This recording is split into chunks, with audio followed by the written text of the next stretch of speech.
My father was a non-practicing Christian. And the children, we were 12. And most of us, I think 7 or 8 together, were baptized during the Japanese occupation in 1942, when I was 12 years old. So I was baptized only at 12 years old.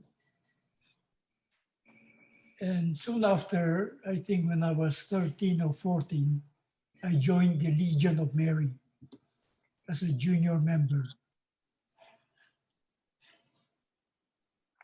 So since then, my spiritual life, you might say, is like that of a wandering Jew. There's an odyssey in search of the Holy Grail. Yeah. After the Legion of Mary, I joined the Third Order of St. Francis. St. Francis founded 3 orders.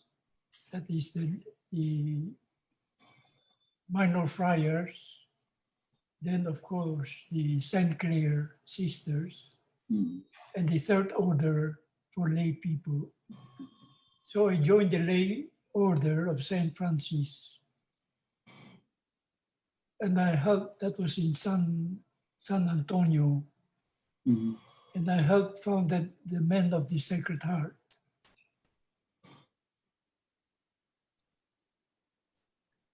Now, it's a long story that I would not recite here, but I had a falling out. And I then went to join with Cardinal Rosales the fraternity of the Little Brothers of Jesus, of Charles de Foucault, as part of my spiritual development.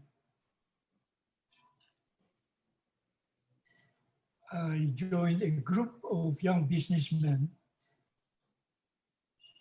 who were kind of disciples of Father Francisco Araneta, who was president of Ateneo, the chairman of our foundation that we founded together in 1975. So that was the spiritual exercises of St. Ignatius. At the age of 15, when I was third year high school, the Father Rector of San Beda brought me for confirmation. And after confirmation, he said, your name now is Joseph. I said, I already have a name, Howard. And he said, that is not a Christian name. Your name is now Joseph. So that's how I became Howard Joseph. And then when you are in the third order, of St. Francis, you are required to adopt a name of one of the companions of St. Francis. So I adopted the name of Francis. So I'm Howard Joseph Francis. The Montfort Fathers came to the Philippines. And I joined the first group that attended their retreat on devotion to Mary. Father Patrick Peyton, Family Rosary Crusade.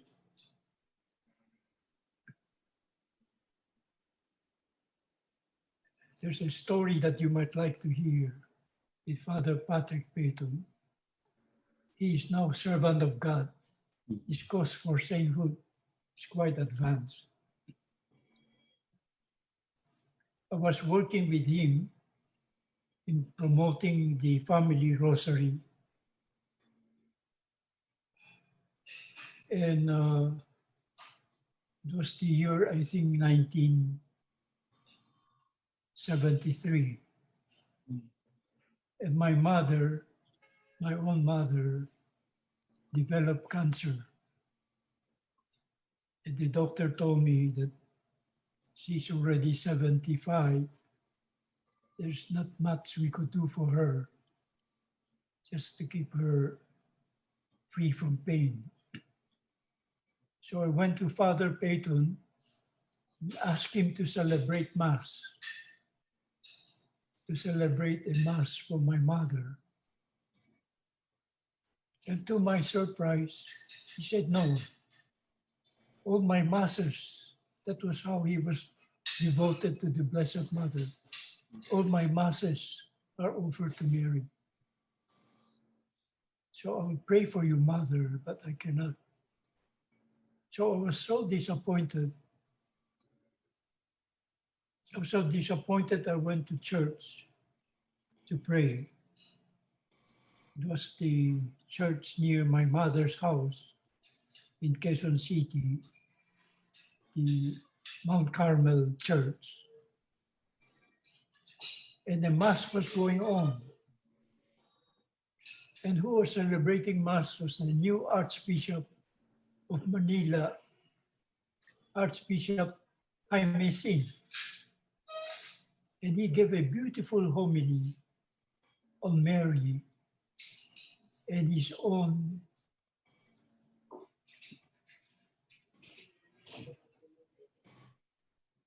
life, which was completely devoted to Mary. So I decided to go and see him, introduce myself, see him at his residence in Mandaluyong. And I told him, he asked me, what can I do for you? I told him the story of my mother, that Father Peyton could not hold a Mass for my mother. And I went to church to pray. And I prayed to Jesus. My prayer was, please take care of my mother, and I will take care of you, Mother. So it was a prayer of a foolish boy, because Negotiation. Because Jesus does not need one to pray for it, to take care of his mother.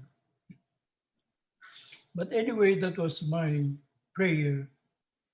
And lo and behold, the next time my mother went to see the doctor, her cancer disappeared.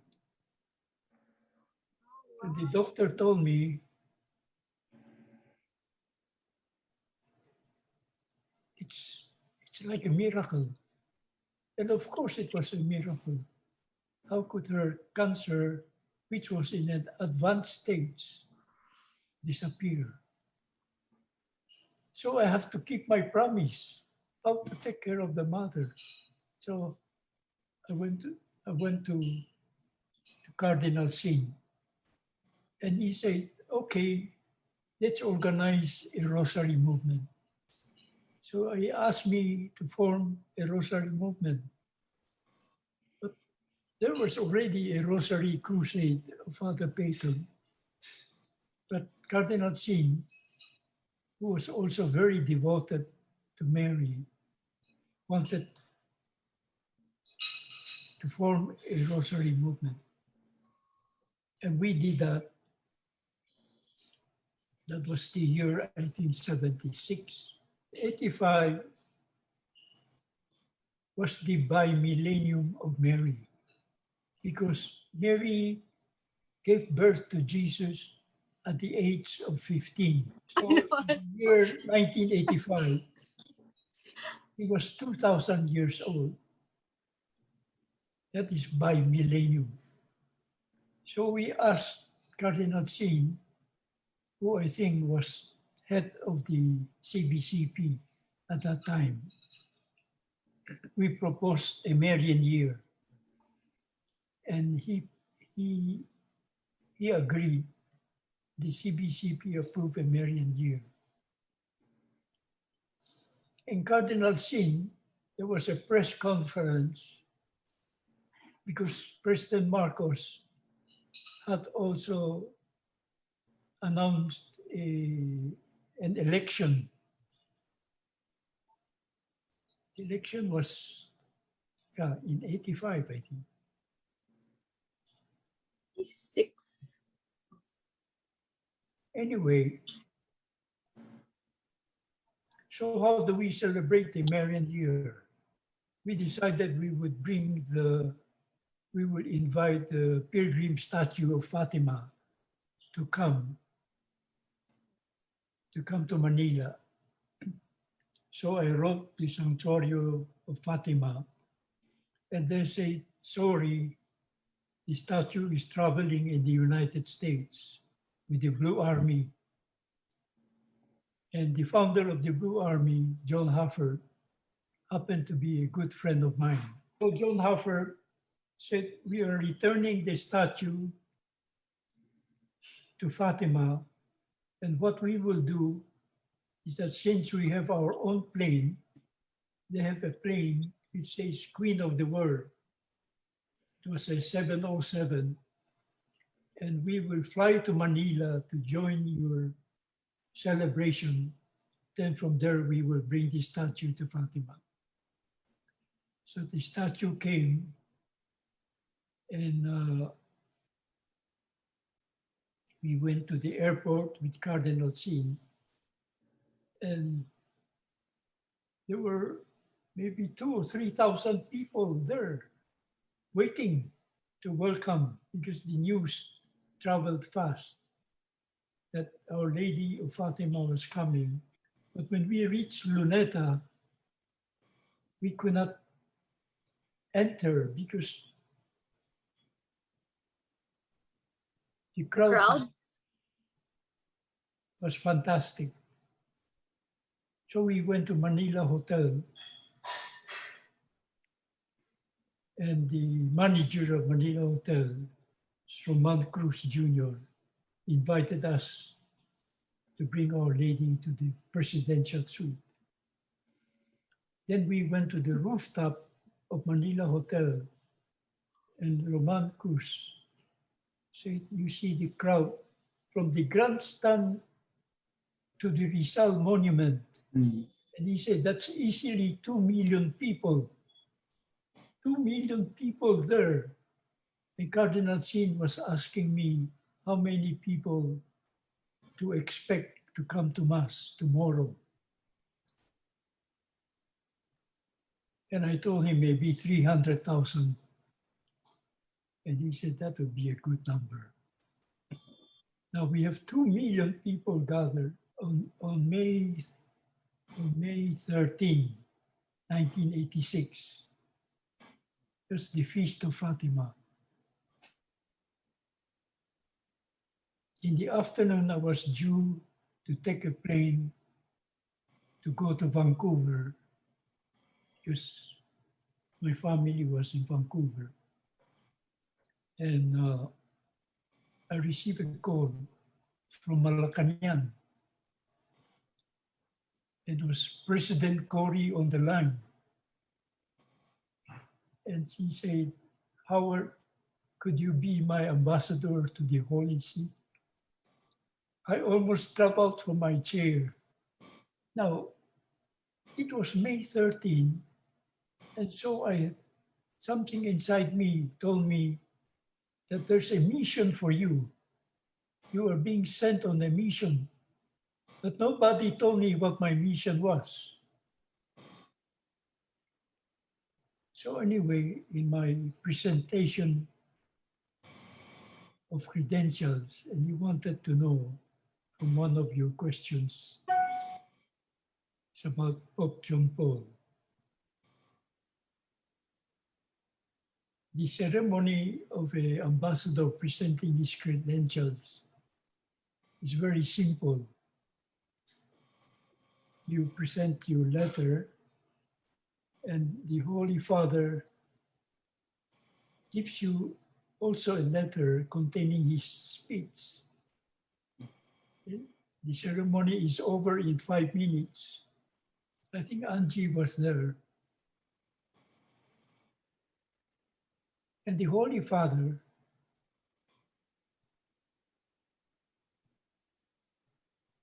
the greatest man I have ever met.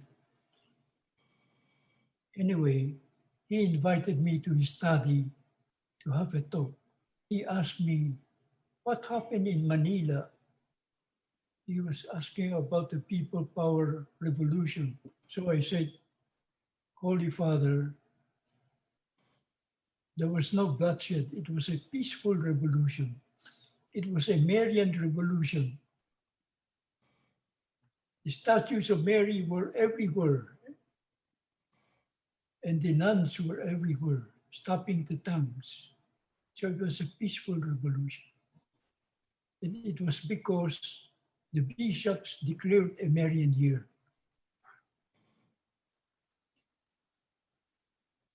And Cardinal C predicted in a press conference that before the end of the Marian year, there will be a miracle. And the miracle was the miracle of Etza. So the Holy Father took interest in that and repeated Marian year, as if to remind himself.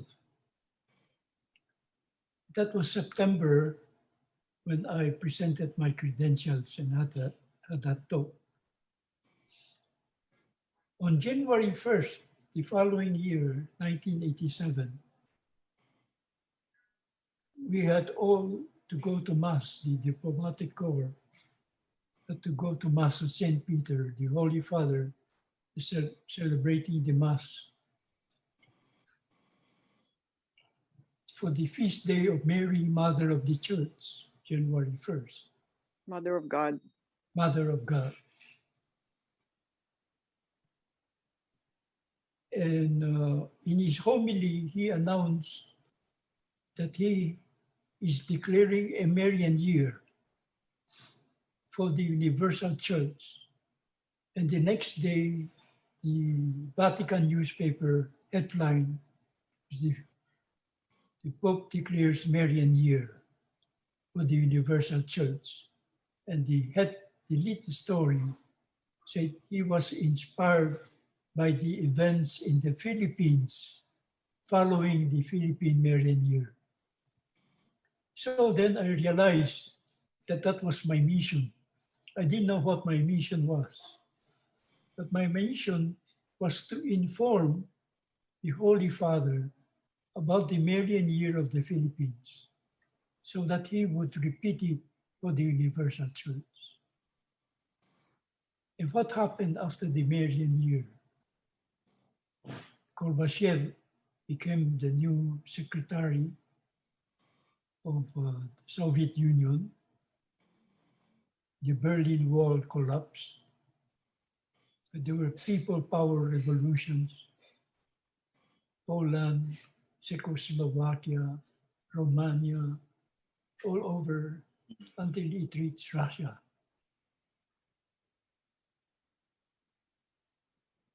And the New York Times went to interview Gorbachev after the fall of Russia.